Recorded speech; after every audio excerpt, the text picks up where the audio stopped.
Disclaimer, this is my opinion commentary on beauty standards and rhinoplastic surgery. I am not a medical professional. Because physical appearance is often the first bit of information we receive about a person, it provides important cues about the behavioral affordances of that individual. The only problem, according to Zebrowitz and colleagues, is that we overgeneralize feature trait associations to the point that they are no longer valid and in fact become problematic, as stated in the role of Afrocentric features in person perception, judging by features and categories. In this article, the author argues that physical features are often grouped together by race, and thus anyone with those features are usually stereotyped before they are given a chance. I like to argue that featureism is a component of beauty, and often an African American having a nose job is a way to assimilate into mainstream culture and be accepted. However, there are times when an individual is doing it for health reasons or because they simply want better face symmetry, which may be implied later in this video essay. While some Black women's features have slowly been assimilated by the masses and accepted on runways and billboards, our noses apparently still aren't palatable enough, as stated by Carly Lewis Oddington. Rhinoplasty is also known as a nose job and is a surgical procedure to change the shape of the nose. It can be done to improve the appearance of the nose, to improve breathing, or both. The procedure is performed under general anesthesia and typically takes 2 to 3 hours. There are two main incision techniques used in rhinoplasty: closed rhinoplasty and open rhinoplasty. In closed rhinoplasty, the incisions are made inside the nostrils. This is the most common technique and is used for most rhinoplasty procedures. In open rhinoplasty, an incision is made across the base of the nose. This technique provides the surgeon with better access to the underlying bone and cartilage and is used for more complex rhinoplasty procedures. During the procedure, the surgeon will remove, add, or reposition bone and cartilage to achieve the desired shape of the nose. The skin is then closed with stitches. Rhinoplasty is often a safe and effective procedure, but it's really important to choose a qualified plastic surgeon. The surgeons that usually are board certified and have experience performing rhinoplasty procedures. The recovery from rhinoplastic surgery takes about 1 to 2 weeks, and usually those who get it have swelling and bruising, which gradually goes away. Stitches are usually removed after 1 week. The results of rhinoplasty are permanent. However, it is important to note that the nose can continue to change slightly over time due to aging and environmental factors. So now that we know what rhinoplasty is, I just want to talk about how it kind of relates to cosmetic surgery. So cosmetic surgery is a term that refers to the constellation of elective, invasive surgical procedures performed by doctors to improve or enhance patients' physical appearance. It is a biomedical specialty that falls under the broader umbrella of plastic surgery, which includes procedures that restore appearance or physical function after illness or injury. It is also a beauty practice primarily undertaken by women with the ascendance of natural-looking ideals of beauty. Cosmetic surgeons have shifted from a one-size-fits-all approach that has historically promoted a white look for everyone, regardless of their racial membership or nationality,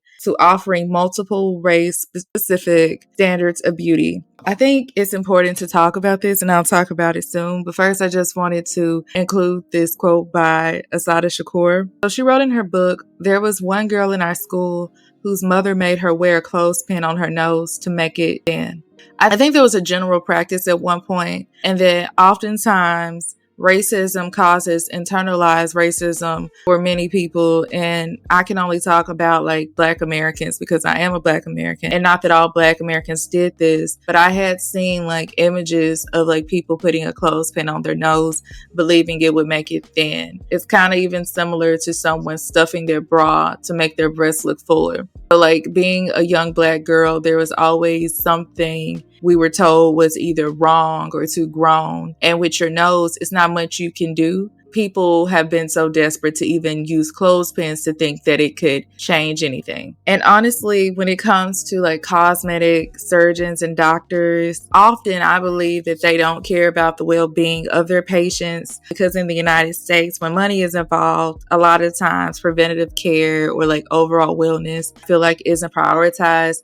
But I do understand that not every doctor is like this. I'm going to talk about a few doctors who have acknowledged how they do aim to preserve the racial beauty of their patients. And so one of them is Dr. Iwoma Ukaligi. And she says in the article, The Broad Noses and the Politics of Black Beauty, I would say most of my Black patients who are women are very conscious that they want their nose to look contoured, but they don't want to look like they have a Caucasian nose. They don't want to go too overboard. And for the one or two that do want to veer to the European side, I have to put my foot down. Dr. Iwoma goes on to speak about damaging Eurocentric beauty standards. When I do non-surgical nose jobs on my ethnic clients, my rule of thumb, particularly speaking of Black women, is yes, I'll make their nose more contoured, but I make it very clear that I'm not giving them a Caucasian nose. It goes against my convictions. Dr. Iwoma often says that as long as the results in the client is asking for a nose they would have potentially been born with, then she will perform the procedure. Otherwise, I'm not going to do it, she adds, as stated by Carly Lewis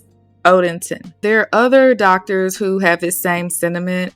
And one I'm going to talk about today is named Dr. Anil Shah. And so basically he is a plastic surgeon and clinical instructor at the University of Chicago. And he talked about in his article how a lot of African Americans come to him to transform or westernize noses into like a Caucasian nose. Generally, like this has been like also a stereotype in early textbooks, how a lot of Black people just want to look European. But he says often when he even presents ethnic responsibilities, like people looking true to themselves or the nose they were born with, but perhaps just altering it to fit their needs, that most Black people are accepting of it. And so he also says that with any of his clients who are like non-white, he lets them know, I use a tool called eFace, and it allows people of ethnic backgrounds to learn more about a procedure for their specific race and gender. And again, I think that is important to know because a lot of times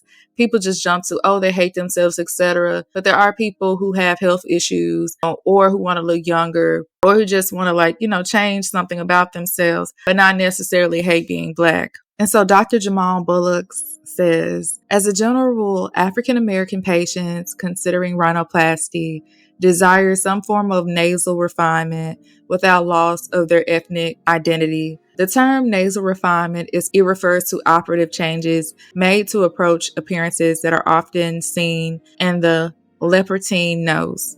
Patients may wish to address specific features such as alar flare, tip definition, dorsal irregularities, and decreased tip projection. Here are some of the benefits of rhinoplasty: improved appearance of the nose, improved breathing, increased self-confidence. Some risk of rhinoplasty: bleeding, infection, scarring, unevenness of the nose, loss of sensation in the nose, need for revision surgery. And so now I'm going to discuss some African American celebrities who have surgery and their reasoning. First up is Tyra Banks. According to US Weekly, Tyra writes in the book that she unknowingly broke her nose when she was about 3 years old, but never got it treated because she wasn't in any pain. But it caused some issues for her down the road. As she got older, Tyra writes that her nose was kind of growing sideways and she was constantly scratching it. But she says she didn't actually see a doctor about it until a makeup artist encouraged her to do it early in her career. The doctor discovered that Tyra had broken her nose as a kid, she says, but said she didn't necessarily need surgery because it wasn't impacting her breathing. Tyra said she went ahead and did it anyway, And for anyone who criticizes her, she responded, "Natural beauty is unfair." She told People, "I get really uncomfortable when women who are these natural beauties judge anybody who does anything to themselves." Second up is Keke Palmer. Now, I'm not gonna lie, I was a bit shocked with Keke Palmer because not only is she young, I guess I feel like it wasn't talked about. And she said that she got her surgery at a very young age after getting permission from her parents. In a 2009 interview with Allure magazine, Palmer spoke about her decision to have nose surgery at the age of 16. She said that she had always been self-conscious about her nose and that the surgery helped her feel more confident. Number 3 is K. Michelle.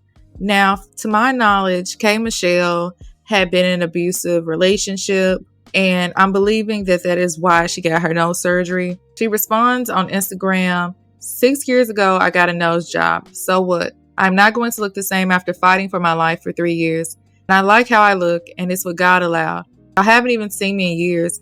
I don't post or none of that. I'm more pissed than anything because you're going to find something. It's like people just can't let me be." Someone else who said that she went through a domestic abuse relationship was Lil' Kim. Kim has often been like the brood of jokes. A lot of people say, she was very gorgeous and a very beautiful dark-skinned black woman or brown-skinned black woman, but she constantly changed herself. And she admitted to why she did in like a lot of interviews.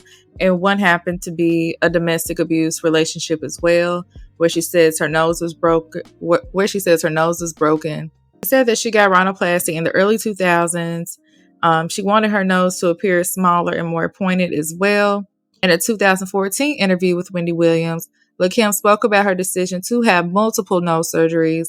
She said that she had been unhappy with the results of her first surgery and that she had subsequent surgeries to try to correct the problem. Number 4 is Janet Jackson. Now, I couldn't find reasoning why Janet Jackson got her nose done, but there are pictures of her before and after, which to me, it does look like she's got her nose job. I could be wrong. So again, this is just my belief. And it's not that surprising because her sister, LaToya Jackson, as well as Michael Jackson, also got their nose done. LaToya Jackson has admitted to having multiple plastic surgeries, including rhinoplasty. Her nose appears to be narrower and more pointed than it was in the past. Also is Vivica Fox. The actress has admitted to having rhinoplasty she had done in the early 2000s. She said she wanted to make her nose smaller and more symmetrical. Also is Tina Turner. Tina Turner admitted to having a nose job, which she said was corrective due to the abuse she experienced with her ex-husband. Like Turner, her nose was altered to remove broken cartilage. Next up is Ed Lover. He's a hip-hop legend and admitted to having a nose job. He claims it wasn't for vanity. It was to correct a deviated septum.